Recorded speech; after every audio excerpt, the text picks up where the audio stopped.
Hello fellow humans! So good to see you again. Thank you so much for joining me again this week. So today we're going to make a moussaka.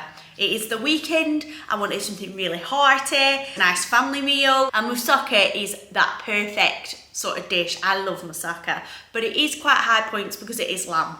It's the weekend. This moussaka is 10 points per portion. And then we're going to have a little chat about the saboteurs of weight loss. I can't even say saboteurs, but that's what we're going to talk about. Let's get cracking on this moussaka. You will need 1 onion, 250 grams of lamb mince, 2 teaspoons of lazy garlic or 2 cloves of garlic, 500 grams of passata, 1 lamb stock pot. You can use vegetable, you can use any stock pot you want. I do have some red wine stock pots, I thought that'd be quite nice in this, but I also had these lamb. Quite rare I cook with lamb. We're going for the lamb stock pot, 1 teaspoon of mixed herbs, 1 aubergine, who doesn't sing, 400 grams of raw potato. This one was just 400 grams. I weighed him, he was 400 grams. I had a few little ones, I ended up putting them back for this hefty man here. 1 egg, 100 grams of light soft cheese, 150 grams of natural yogurt, fat-free. And I had some parsley left over from the puttanesca that I made last week, so I'm going to add some parsley. You could add any sort of fresh herb that would go with moussaka, so like some oregano would be nice, maybe some basil, whatever you've got in. I'm using parsley. That's it, let's get cooking. This moussaka was so tasty and it warmed up really well the day after. The flavours intensified even more. It didn't go soggy, so a really good meal for if you're wanting to warm up to do 2 nights evening meals. This is a great option. So I started by peeling my 400 gram potato and slicing it. Then you want to wash it in cold water, just get a little bit of that starch off, and then I popped it on to boil for 10 minutes just to parboil the potatoes. Not until they're fully soft. It will finish off in the oven.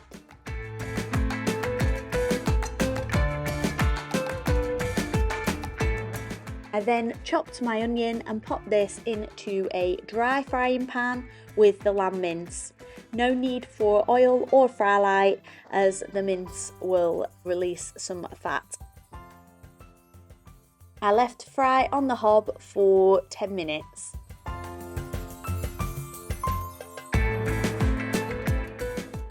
I then drained my potatoes, rinsed them with some cold water to stop them sticking together and to get all that starch off, and then left them to one side while I finished off my meat mixture. Once the meat had browned, I added the passata and the mixed herbs, and then realised that I had not fried my garlic with my meat and my onions. Maybe I should have mentioned this earlier, because if you're cooking along, you're now doing the same thing as what I did, which is adding your lazy garlic to the pan, 2 teaspoons. I also added my stock pot at this point, so I mixed my stock pot with 150 millilitres of boiling water and then also added that to the pan and left for 10 minutes. While I sliced my aubergine into rounds, I used to salt my aubergine. Now apparently the way they grow it now, it doesn't have the same bitterness. So I haven't had a problem with not salting my aubergine, but that is something you can do if you feel like it is too bitter. I then mixed 100 grams of light soft cheese with 150 grams of 0% natural yogurt, 1 egg and some salt and pepper. I gave that a good mix and that is our topping.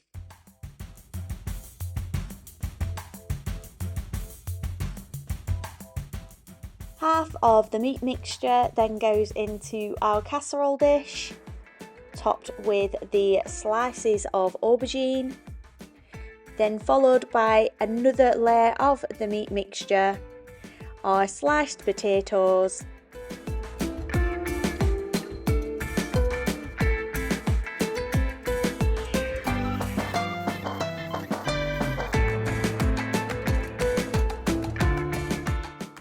some of my smaller potatoes had fallen apart, so I just filled in the spaces, seasoned the potatoes, and then popped my sauce on top.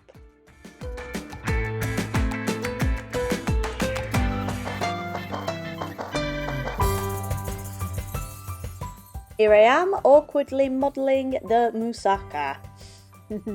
Great way to spend your Sunday.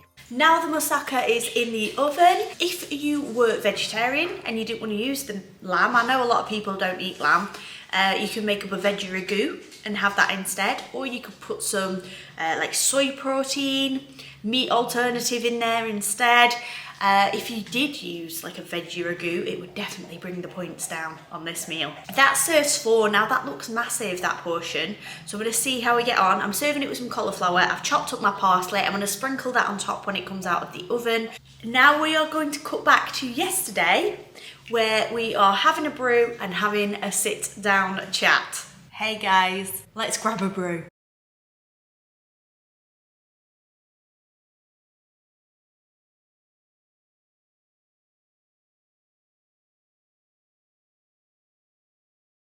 If this is the first time you're watching my channel, welcome, welcome, welcome! I had a couple of new people recently commenting. New people are watching all the time and maybe you don't comment, but if you want to reach out and leave a comment, I mean, that's amazing. Surround yourself with like-minded people. That is always really helpful. So welcome to you if you are new. What I wanted to talk about are some saboteurs.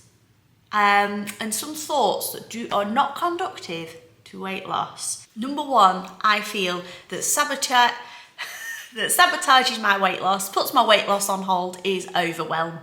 I think it's really quite easy for me to get overwhelmed. A lot of it is thought, and the thoughts that I have around what I am doing that overwhelms me have a lot of shoulds. I need to do this, I need to do that. Who else is going to do it? I have to do this right now. Not being able to rest or settle until I've got things done.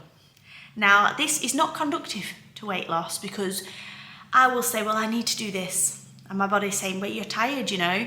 And I'll say, yeah, but I need to get this done. It's very important and I should be doing this. And after I've done that, I've got to do this.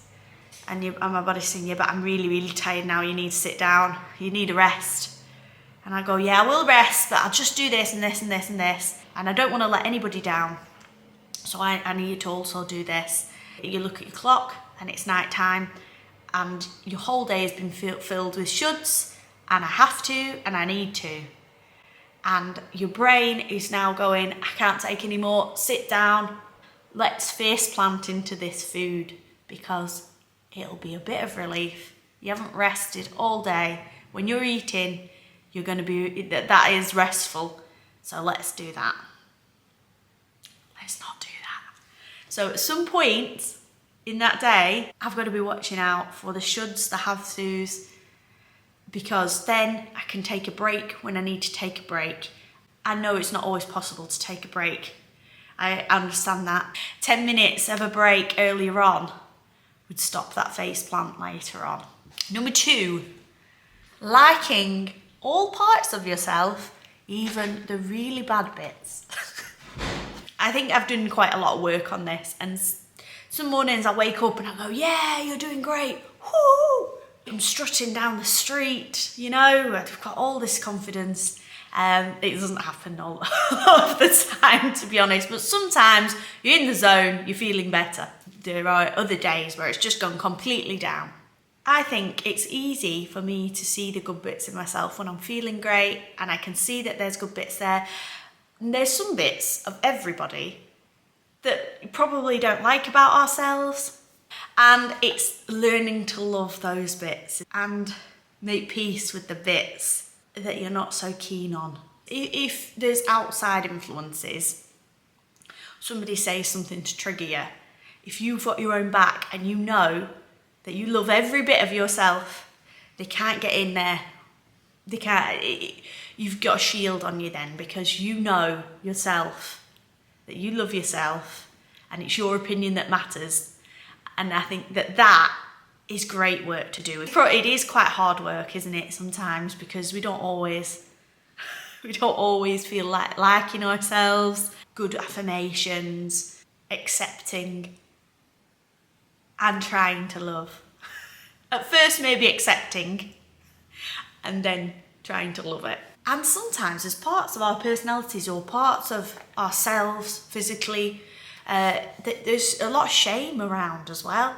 Sometimes society tells us that certain traits are not very nice. You shouldn't be feeling anger, or maybe you shouldn't feel this way or that way. And then there's a bit of shame there as well. I find writing things down really helpful. I know it's not helpful to everybody. And sometimes that can feel a little bit like work. But even just 10 minutes of writing things down every day, just how you're feeling, what thoughts are coming up, especially if something's upset you, or you're not on an even keel. If you write just for 10 minutes, you can usually see, it usually comes out what it is. And in those situations, maybe there's a trigger, maybe somebody's triggering something, a certain person or a certain situation, and it's triggering and it's coming up and it's flaring up and it's causing unease inside. In those situations, you know you're going to be triggered then. You've got the information there, you're prepared for it. You know that if that comes up again, that's going to trigger you. That knowledge is so helpful, because then you can say, when this is triggered, I will maybe take a deep breath, open up, think, I knew I would think like this, but it's not going to disturb my equilibrium today.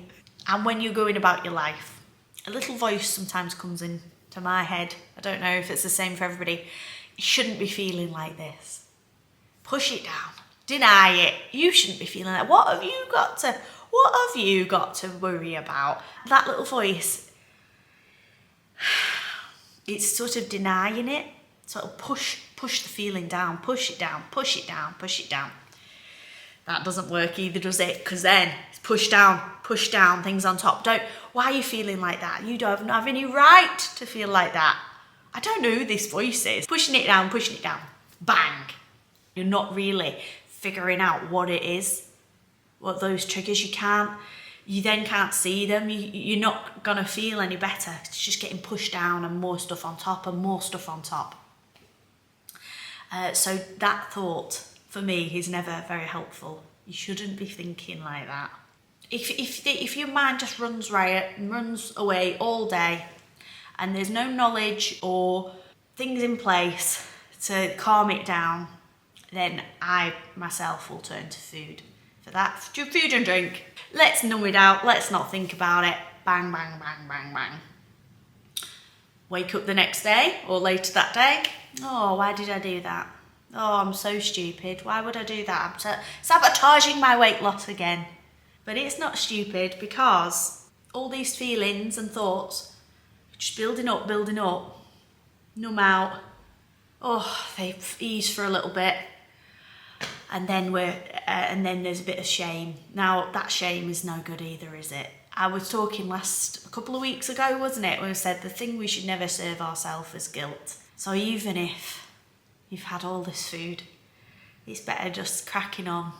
It's gone now, hasn't it? And that's a skill in itself. I understand. I let things get a little bit on top of me. It happens to everybody. Let's see what happened that made me want to numb out. Let's write it down, have a look at it, and move on. From doing this now over a year, these are the things, and the affirmations help me. And I know, again, you might feel really silly, but I am worthy. I am important. Sometimes I feel like, I say this a lot, no one's listening to me. In my house, I've got a house of boys, no one's listening to me.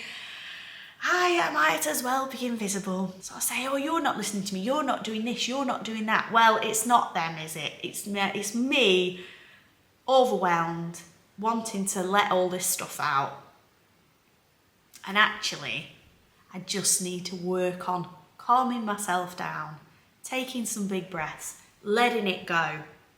And my affirmations. I am worthy, I am important. And then I'll know myself that I'm worthy and important, and I won't need everybody to affirm it for me. I hope that somebody else can relate to that maybe. Let's crack on with some delicious food. Delicious indeed. After 45 minutes in the oven on 180, I topped with parsley. Really hungry now. Moussaka! Sprinkled with the parsley, and I'm just about to dish it up. There is no way I am going to have a quarter of that casserole dish. It's massive. For a quarter of it, you'd be paying 10 points. That seems pretty good, to be honest. We're having it with cauliflower. I'm going to put a little bit of pesto through the cauliflower, so that'll probably make my points up anyway. Here is the finished moussaka. After saying I definitely wouldn't eat a full quarter of that casserole dish, I definitely did. I had the full 10 points worth.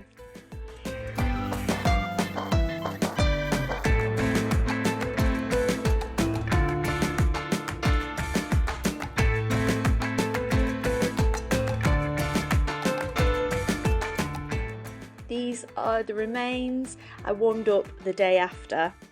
Okay guys, another day, another earring. I got these when I was in Paris with Paul. How sweet are they? They're so cute.